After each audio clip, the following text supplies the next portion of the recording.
Hey, peace and blessings, family. So I'm back at y'all again with this dear sister, Remy, correct? Correct. Okay, I want to make sure I say it right.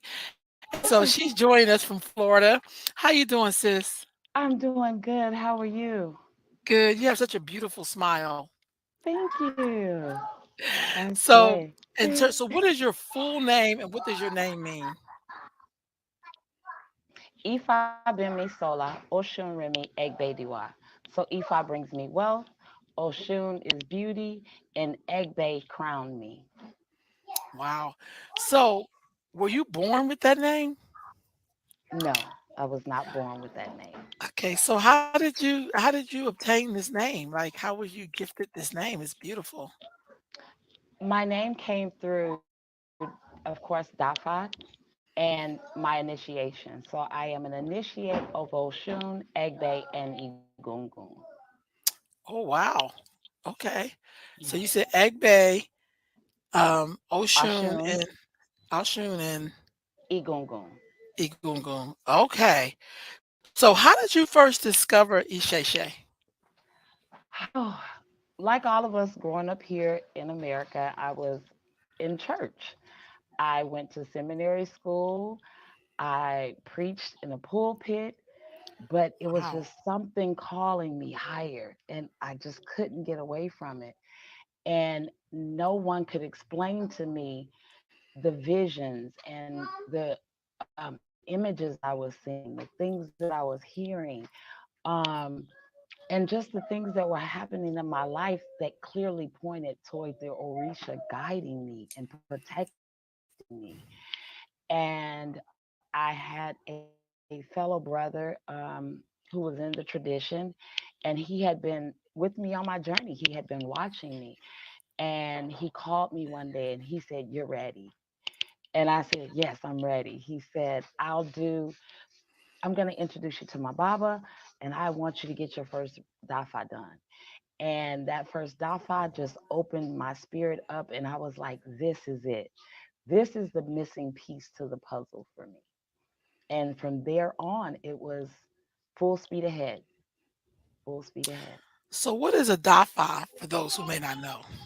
Dafa is a reading for a lot of people, if you know anything about tarot card readings, but this reading is more in depth. This reading gives you your past, your present, and your future.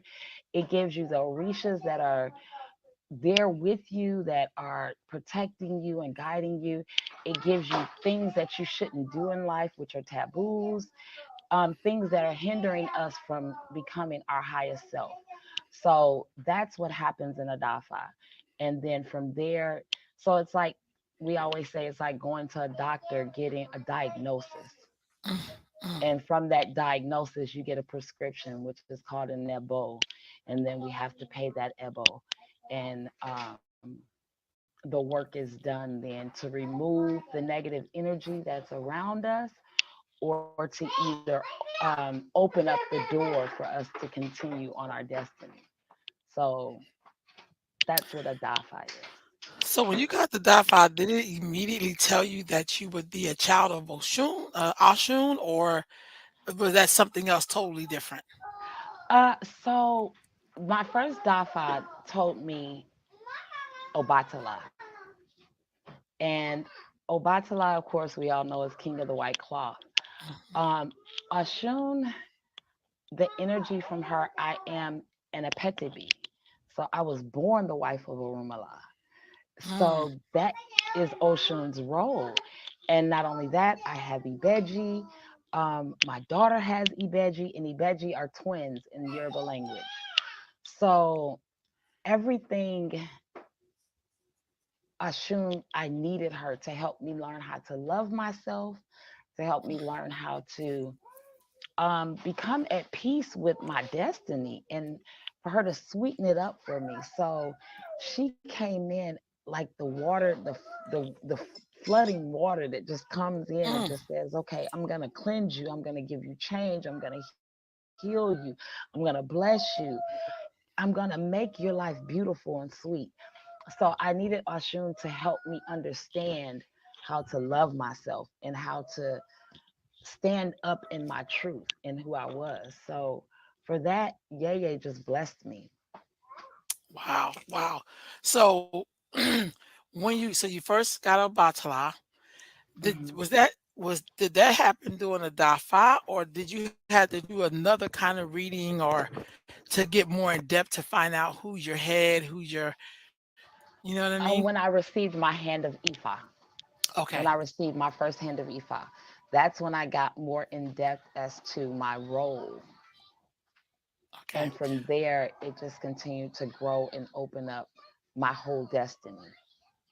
So what is a hand of Ifa? So, a hand of Ifa is getting um, your shrine, your covering of Ifa that protects you and seals you until you go get initiated into Ifa. Hmm, hmm. So that's my hand of Ifa. So after doing that, and then you found out that you were a child of Oshun, how did you feel about that?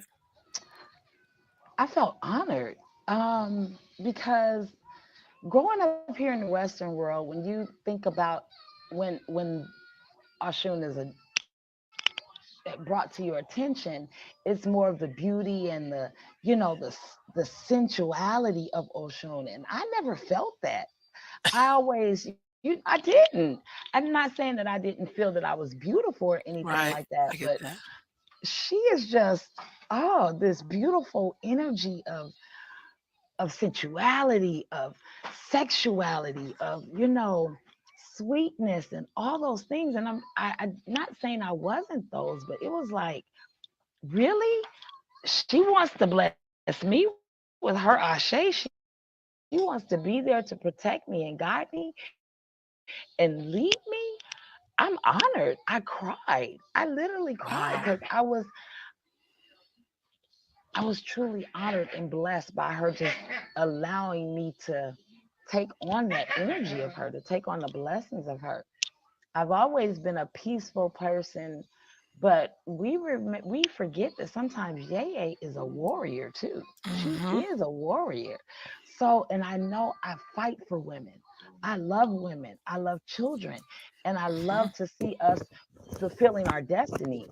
So that's when I realized, oh, yeah, I've been Yeye. I've been that. I've been since I was a young girl. I would babysit for anybody. I wanted to see women become to their fullest potential, to be themselves and to love themselves and to know that they were powerful and know that just because you're feminine and all these things, it doesn't take away from you being a very influential individual. Mm. We Mhm. we Mhm. felt we I think we sometimes put stipulations on what women can be. But Yeye says no. You can be beautiful and be powerful and be a warrior at the same time Right because we on. have to hold down the home front. We got to take care of these babies and raise these babies. We are very powerful. We play a very intricate part in the lives of the men children. We teach them and raise them. So I was very honored. I was very honored. And I knew that Yeye would continue to help me understand the power within myself. Right on. Right on. So for your others, you said Egungun and Egg Bay. Egbe. Yes. So how did you find out about those 2 that you would also be initiated to them too? Going through again another DAFA. I had what is called an OOB done, and it gives you more in depth of the orishas that brought you into this realm. And so, Egbe, I was born on Egbe Day. I was Oh. born because in Yoruba there's a 4-day cycle. You have Obatala, you have Ifa, you have Egbe, and you have Shango. So I was born on Egbe. And with that being said, there is different roles and paths of Egbe. And I am what they call Iyalo Day. And Mm. Iyalo Day is responsible for all the Egbe on earth. And what Egbe is I know a lot of people hear that as above, so below. So Mhm. everything we have in this realm, we have in the heavens. So I have a mother, I have a father, I have a husband, I have children, I have family in Orun, which is heaven, that I promised them I was coming to earth to do all of these wonderful things. And they're there to protect me, my own Ori, my double self. I left a part of me in Orun, my spiritual self, that I have to stay in connection with in order to know my destiny here and to stay on that path here. So, with that being said, egg bait is very important to all of us because we all have egg bait. Mhm, mhm. So, are there certain things when you think about the egg bay and the egg gongon, is there things you're supposed to do as being initiated to them? And it's different for everybody, but yes, there are certain things that you have to do. There are taboos that come with that. So it just depends on your role of egg bay and what egg bay has asked you to do. So yes, there are certain things that I can't do and that I can do. Is that the same thing for a egungun? Yes, and then you get and go ahead. I'm sorry. No, no, no, go ahead. I was just gonna ask you what so you was explaining Oshun. Uh, can you explain, Egbe and Egungun? Egg bay and igungun. So Yeah, Egungun. igungun would so that is our ancestors. That is the spirit of our ancestors. Igungun, Egbe is the spirit of our heavenly family. So remember, we have our DNA family, but Mhm. we have our heavenly family. So those are the differences between Egungun and Egbe. Egungun is your ancestors, that lineage of your family. Gotcha. That makes sense. That makes a lot of sense. In your daily work, do you find that you're communicating or is it a reflection of those, deities or you know what I Every day, mean? every day. I can hear them. I can.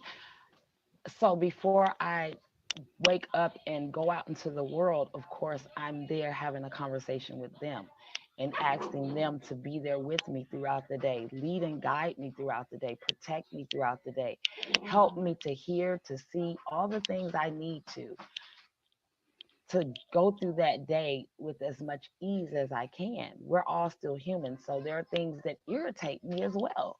There are Mhm. things that would probably upset me. But when I remember that Egbe is here, Igungun is here, my ancestors, all of those energies are around me, helping me to stay with that cool, calm head. Obatala helps me stay cool. So when I think about them, there's times that I have lost it, but there's times that I've had to say, okay, you know what? I can't do this because if I do this, then I have to answer to them afterwards. So they help me kind of Mm. stay focused and stay within Iwapele, and that's that balanced character. So I have to walk in that balanced character. That doesn't mean let anybody walk over me or take advantage of me, but I have to speak my truth, stand on it, and move on. Hmm. How did your friends and family in the Christian tradition, how did they, react to you, when you started practicing Isheshe? And I can't say I was really too much worried about anybody but my mother. That's my mother. My Mhm. mother is Reverend Doctor. Oh. So um, she just said, you know what? I remember my grandmother, her grandmother, she did spiritual work for people. So she wasn't per se a religious person, she was a spiritual individual. She would create potions and different things for people. And she told me that I knew when you grow up that you would eventually, because you had some of that same energy with you, with your candles and your incense and all of those sorts of things. Mm. She said, I saw it on you. So when I finally did have the conversation with her, she was like, okay, that's your path, that's your destiny. Mm. Go ahead and do it. She said, just be careful. And she embraced it. Right Um, on. as far as anybody else was concerned, I wasn't concerned about what anybody else thought. It was more what my mother thought because I wanted us to still have that relationship and that, love for each other. So anybody else, it didn't matter. Right And on. That's beautiful. when I realized I knew I was on the right path when it felt good to my spirit. But not only that, when my daughter, she just out the blue called me one day and she said, Mom, you're practicing something different. What is it that you're practicing? I need to know it. That's when I knew I was lining it up for my family to come into this, come back to who they truly were and to live their destiny. So I was very grateful. I was very grateful that now I heard the calling. I heard them saying, come.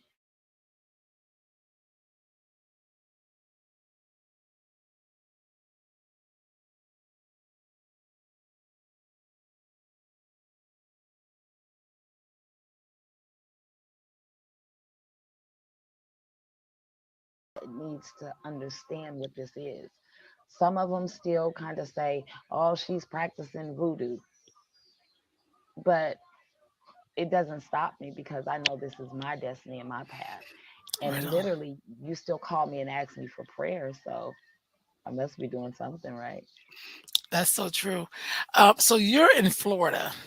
Yes. What is it? You're in Jacksonville. Hmm. Um, what is it like there? Are there a lot of people who are practicing non-Abrahamic religions, or is it like cityfied? Is it countryfied? Is it what is your environment like? Okay, so I have only been in Florida, Jacksonville, Florida, for about 8 months now. Okay. Yes. After I came back from being initiated, and before I was initiated, I knew I needed to live around a big mass of water. Um, and so I had to have a DAFA done, and I had to move to Florida because I had to be by the water. There were three other locations that I chose, and IFA said no to each and every last one of them except for Florida. Mm, Um, I have to be able to be around the water. I have to be able to go to the water. And so, with that being said, there are people here that practice traditional Isheshe. There are people here that are willing to learn traditional Isheshe.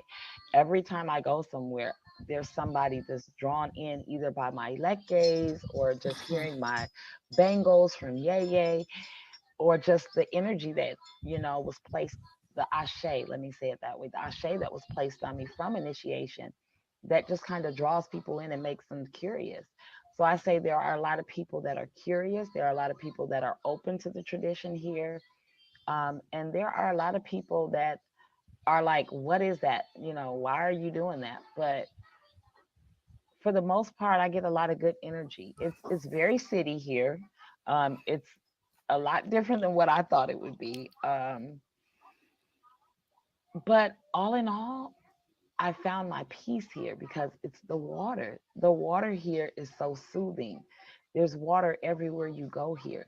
So it just reminds me of Yeye. It reminds me of Olokun. It reminds me of Yemoja. It reminds me of all of those energies that govern the water that keeps me. Because there was times I wanted to leave. Please believe me, coming here was not easy for me. People think, oh, because you're in traditional Isheshe, that everything is going to go smooth and easy for you. No, there's been some times I've had to toil and cry and, you know, really tell myself, no, you're going to be disciplined and you're going to stay because this is where Ifa said you would be blessed at. So it hasn't been all peaches and cream, but it has been an experience of moments that I'd never exchange for anything else because it brought me closer to my Ori. It's brought me closer to my ancestors and to Egbe and to Oshun. So it's just given me the understanding of being disciplined. mm. So where are you from originally? I was born in Detroit, Michigan. Ah, Detroit. Okay. Okay. So you moved from Detroit to Florida? No, no, no. Okay. Detroit. I moved here from Texas. I left Louisiana. I was in Louisiana where I think when in Louisiana is where the spirit was very heavy for me. It was very, Mm, because ah you have the tradition there. You have the tradition in so many ways there. You have that land and that energy of our people there, and what transpired on that land that just speaks mhm, to you in such a different way, that it opens you up to the spirits that are there, that'll lead you and guide you.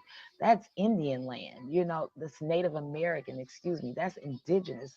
So that land, those people, the the the sacrifice and everything that happened there, it's in the ground there. So I believe just being there also opened me up to wanting to know more. It was there that I start to have a lot of my visions. It was there that I was told what to do, and there were certain things. There's a long story behind this that I'm just kind of not going into, but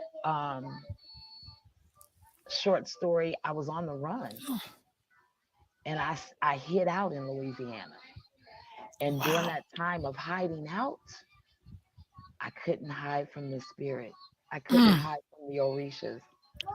They were there leading and guiding me. And when I had to listen and go turn myself in, just things that happened where Ogun just came in and opened up cells, and it was amazing. It blew my mother's mind. So from there I knew these Orisha got me. I got to find out who these Orisha are. I got to find out who these energies are. I have to find out what is my true destiny. It's been an amazing journey. It's been an amazing journey. I can't tell it enough. Can't mm. tell it enough. So you went from Detroit to Louisiana To Texas, to Texas to Florida. yes. All of those are good places, though. They are. They are. Because I met some amazing people in all of those places that really helped me on my journey, that saw the true essence of who I was, and that helped me understand who I was.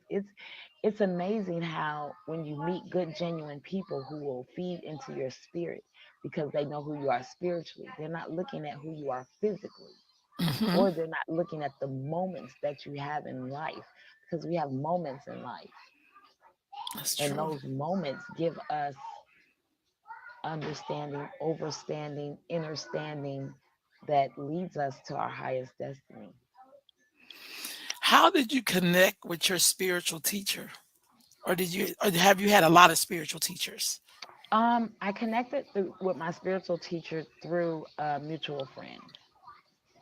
And then from there, I just start people, it just opened up the door for the blessings of all my teachers, because I can't just say it was one teacher, you know, just like in a village. You can't, everybody teaches you in a village. So I have Mhm. a village of people who have taught me, who have picked me up and said, come on, let's carry you because you have somewhere to go. And I have to say, I give thanks to all my teachers. So when I think about my teachers, I think about Baba Ifa Shegun, Baba Ifa Shola, Baba Ifa Jiminy Ray, Baba Elliott, Baba Ifa Bukami. So I've had great teachers in my life that has said, you know what, come on, we got you.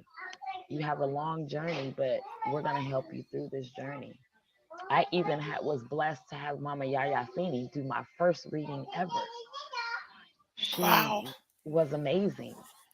She and I've not spoken to her again since then, but she really was a pivotal point in my life. She did my very first reading. She told me who my grandmother was. She told me, you come from a long line of powerful women. And that opened up the door for me to have that conversation with my mother. Wow. Wow. Yes. So when you said all of those people's names at the time when you were in their presence, did you know you were going to be on this kind of journey? Did you know there was something great lying ahead for you? I've always known it. Ever since I was a little girl, I just didn't know how I was going to get into it, what it was going to be. because I used to have conversations with my spiritual protectant, my angels, the egg bay. I had conversations with them as a little girl. I remember those conversations. I remember knowing that there was something more to my life. Um, so when I started, as I was talking to them explaining to me who I was or helping me to understand who I was just made me say, oh, wow, that's why I felt this way, or that's why I had those visions, or that's why I've been doing certain things all my life. I've been doing it my whole life. I just didn't know what it was. Mm, I didn't mhm. know what it was. And it makes so much sense now. What work do you do with the egungun that did it intensify when you got initiated to it, or were you always in tune to your ancestors? I was always in tune to them, but it intensified after initiation. I remember when I was there, that energy was something more than I can even explain. I remember being told, go there with no expectations because you can't even imagine. So it was beyond what I could have ever, I can't even explain it Mm, to the common person because the energy and the visions and things that I can hear now. I was hearing them before, but I can hear them and understand or overstand and understand what they are, who they are, and why they are. I remember having a dream where I heard them and I didn't understand who they were, excuse me. Now I understand who they are when I hear the voices. I understand that it's not voices of, for lack of a better words, demonic voices. You know, people like to say, I hear all these voices in my head and they're telling me what to do. And the voices that I hear warn me. The voices that I hear let me know, look, don't make that decision. Come talk to us. It's an energy that, hold just one second. It's one of my godsons. that's all right. That's all right. Uh, the energy is of a peace and a love that nobody could ever imagine. Mm, It's a peace and a love that lets you know we're here and we got your back.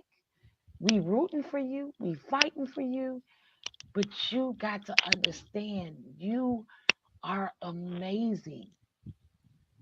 mm. And once I understood how amazing I was and how amazing they are, because without them, I'm nothing. But with them, I'm everything. When I go out the door, come with me. Don't let me go by myself. Their energy is so sweet. Are there similarities between Christianity and Isheshe that you've seen? Is there an overlap sometime somewhere? Um, I understand why Christianity is, but for me, there's not an overlap. For me, it's traditional Isheshe. I can understand Christianity, and I can understand that some of us chose that destiny, and that some of us have to live out that destiny. Um, I like to say a lot of times God says that He would find a way to get to His people no matter what. And when I say God, I mean Olodumare. Mhm, So going through Christianity and going through seminary school, it opened my spirit up to more. mm, So I would never say anything negative about it. What I would say is it opened me up to wanting to know more.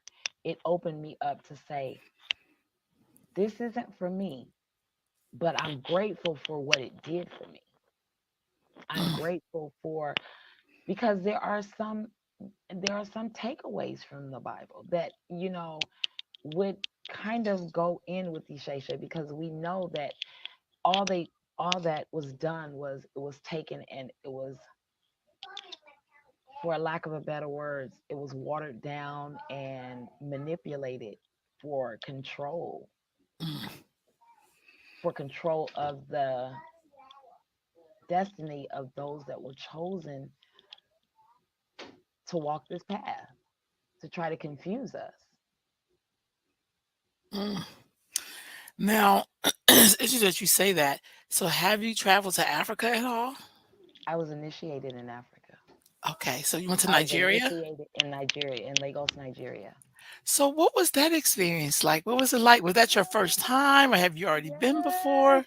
it was my first time. It was absolutely amazing. I want to live there. I want to go back every moment I can to see our people and the hustle in our people and the love in our people. It was amazing for me. It was the best experience of my life. Oh, it was the best experience of my life. To actually walk there with no shoes on my feet and let that earth in that feet, let that energy come up through my feet and have that, Mm, ah, I can't even explain it. When I say, you can see it all over me. It was yeah. so beautiful. The sisters there were absolutely beautiful. The children, everybody there. It was a beautiful experience. It was beautiful for me. It was Wow. beautiful for me to see our people and how they move and how they operate every day. It was beautiful. It was a peace. It was a serenity. I remember being on the pagoda, and the pagoda is the top of the building, and I could see every top of every house. I could hear the children playing. It was amazing. It was amazing. The land, the people, the smell in the air. I can smell it now. It was absolutely amazing for me. Did you feel connected to the place itself, the Yes, people, the yes. surroundings? I felt at home. I never felt any fear of anything. I felt right at home. I felt at home. I felt Hmm, love. wow. I, Th That's just I, beautiful. That's just I, beautiful. I can see it in your face. and that's why I tell people it's nothing I can even explain. It's an experience that I would just want to take everybody back with me, just to experience the love, the love of some of the elder women. I remember there was an elder woman there, and she said, "Just take me back to America with you. Please take me back." And then when they see me and I smile, they're amazed by my smile because there are so many people over there that have what they call ginger rice or open teeth, Mhm. that they're like, "You're from here. You don't even you realize you're from here. Don't ever change that about you. Stay that way." That lets us know you're really from here. This is your home. There was a group of women that were spiritual that came to my initiation that didn't know that my initiation was going on at the time. And they are the lead of the women in Nigeria. And they embraced me like Mm, a mother or grandmother would. And I had these beautiful women that told me, from now on, you can call us and we're there for you. I mm, mean, and when they opened their arms to me, I felt like I had 15 mothers and 15 grandmothers, 15 sisters and mm. aunties. They just embraced me and held me so tight. They said, "You're home. Welcome home." Ah, I felt so much love. I can never say anything other than it was love. Love on top of love on top of love. So what was it like for you coming back to the US? I didn't want to come back. If it wasn't for financial reasons, I wouldn't have came back. I would have tried to stay. But when I came back, I understood that my sisters needed me here, that my family needed me here, because I was bringing back something that we all needed. Mm, And that was the love, the understanding, the peace, the spirit of the tradition. mhm, I was bringing it back with me, and then I had to spread it out. I had to give it to whoever was in my presence, whoever came to me and asked me, "What is it about you that's different?" Or they just looked at me like the young lady I'm here with now. We met at a bimbe, and she was just her and her daughter were just looking at me, and it was just the energy of Yeye Oshun, of Egbe and Igungun, that mm, just exudes, and it just draws those people into you, and that you can be of assistance to, because we're all family and we're all connected. So I didn't go get initiated just for me. I mhm, went and got initiated to bring it back, to let my sisters know, to let my children know, to let uh, everyone know the beauty of it. Once we realize who we truly are and operate in that, there's nothing we can't do or can't have. It's beautiful. mhm. That just sounds beautiful.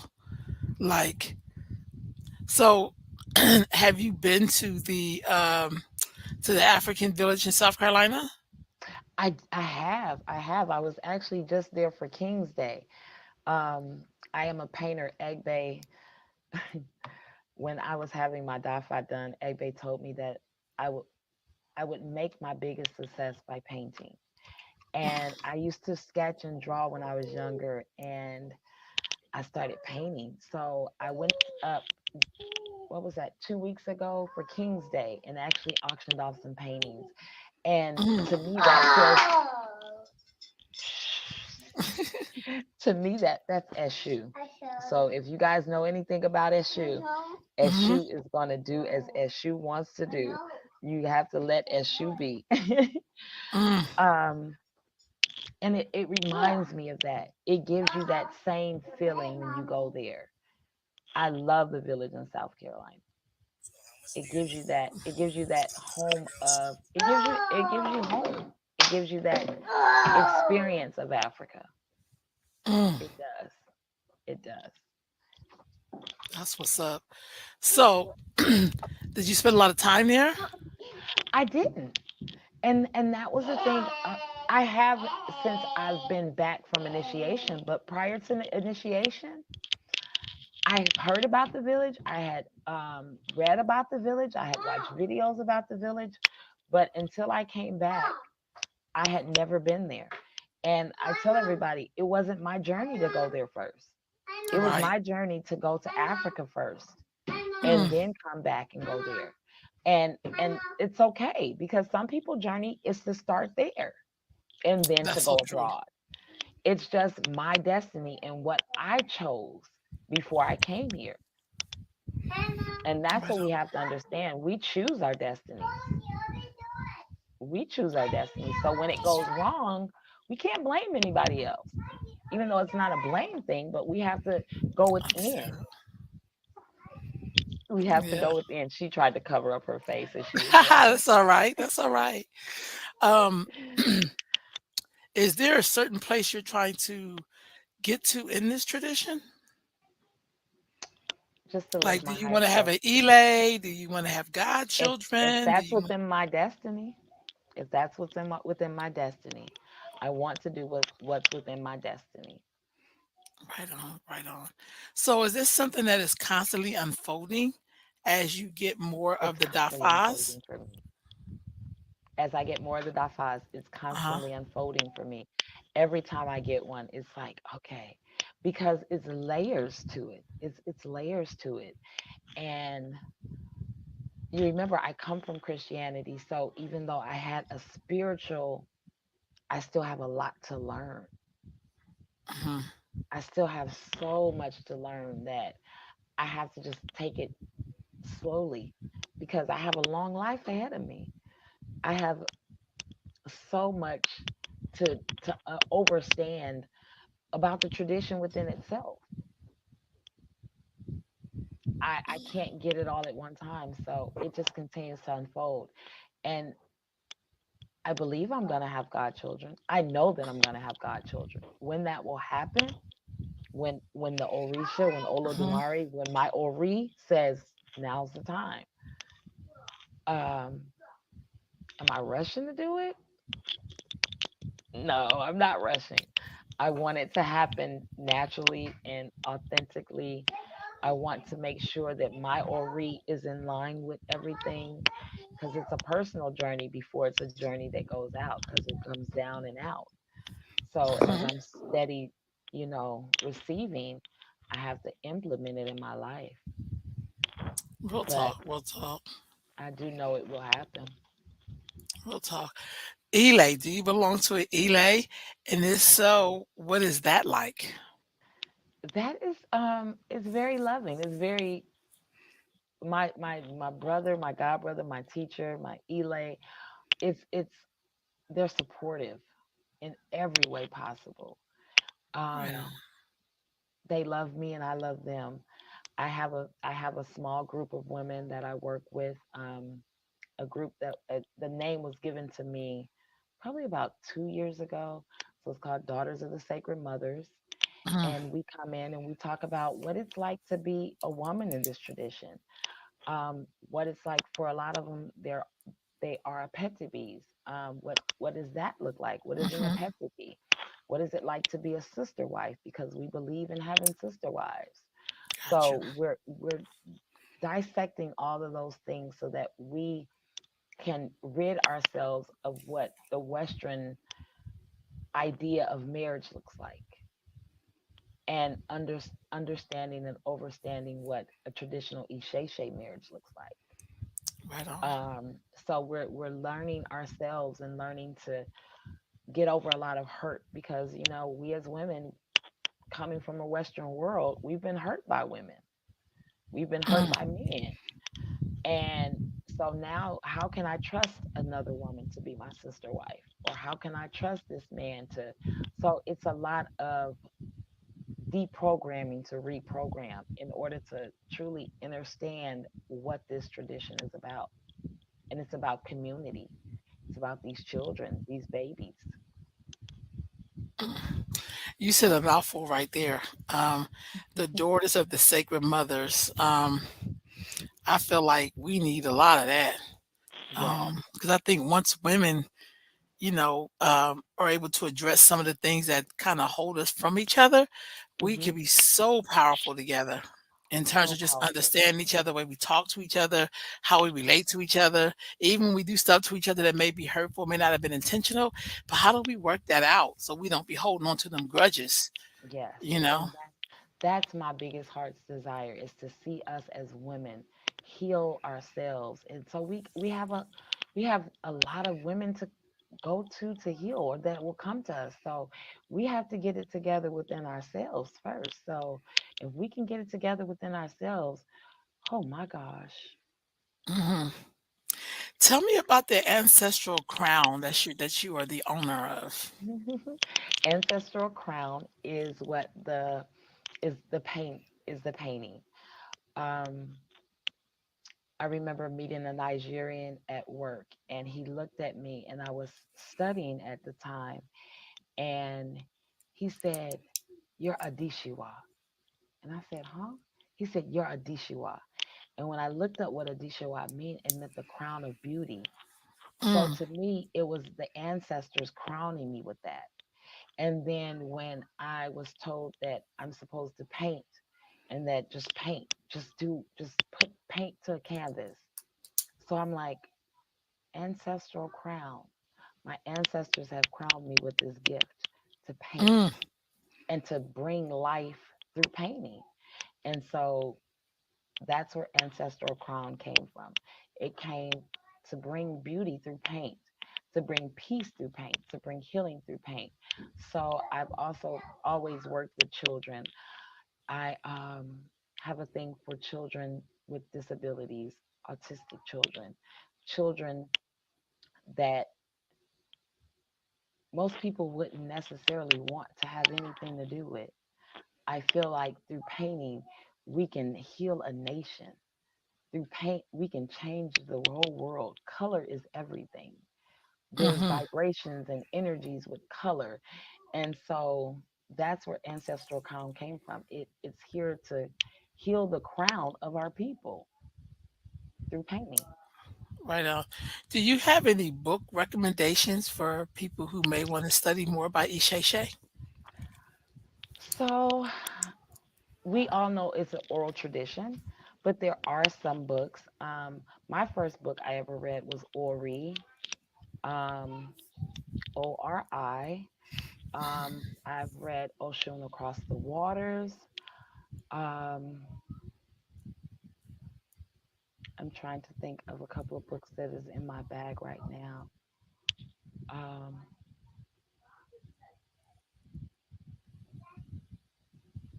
I have the book on the tip of my tongue. It's The Power of a Women, The Power of Our Mothers. There's a few books, but a lot of mine came from sitting and talking. Even though I read books, I I'd rather sit and talk with an elder Mm-hmm.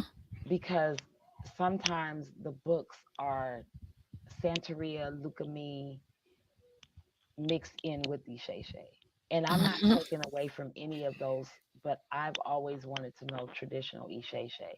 And I was taught the way to learn traditional Isheshe was to sit at the feet of the elders, was That's to true. sit at the feet of those that have been in the tradition. So even though I might read a book or I might see something, I'm always going back to an elder and referencing an elder. My godmother is in Nigeria. She's never been to America. So I call her and I talk to her. My god brother, he's been in the tradition. So I talk to him. Um, Babalaos, I talk to them. I try to stay as traditional as I possibly can so that I know the difference between traditional Isheshe and Santeria and Lukumi. Right on, right on. Sis, thank you so much for carving Sure. out some time to talk to me, share your journey, your story, to share your wisdom. I mean, I'm sitting here, I took a lot of notes. I'm always taking notes. But I love the way there's something very soothing about your voice. There's something very calm in your spirit. So when you talk, it makes it easier to listen and to write. I don't feel rushed. You Well, thank answer very thoroughly and you're very straight with it. You know what I mean? You don't dance around it. So I'm very grateful. Thank you so much for giving me this time. Modupwe, Modupwe. Thank you. Thank you so much for having me. And I want to talk more with you. Yeah. I feel Oh, I there's a want to. connection here. I Yeah. feel like there's some questions. I feel like there's some teaching you can give me. Oh, okay. Well, I'm Um, just really interested in hearing people's journey. I think part of what we have to do is that we have to talk to each other about this tradition. Excuse me. Excuse me. I don't know where that sneeze came from. So I feel like that's why I do so many interviews because I want people to tell me what's your journey? How did you discover this? Like how has it changed your life? And it's usually always some kind of life changing kind of experience in there. But I think we need to hear it more. I spent a lot of yeah, time listening to a lot of interviews. Just uh, like when I was a kid, I would listen to a lot of elders. I would yeah. love to sit and listen to elders talk, even if they weren't talking to me. Hmm, I hmm. still wanted to hear what they had to say. You know what I'm Yes, saying? yes, So yeah, we definitely this is the beginning. yes. I So thank hold you on. so much. Don't hang up. Okay, let me just wrap this up. All right, family. I'll be back next week with another interview. Take care, family.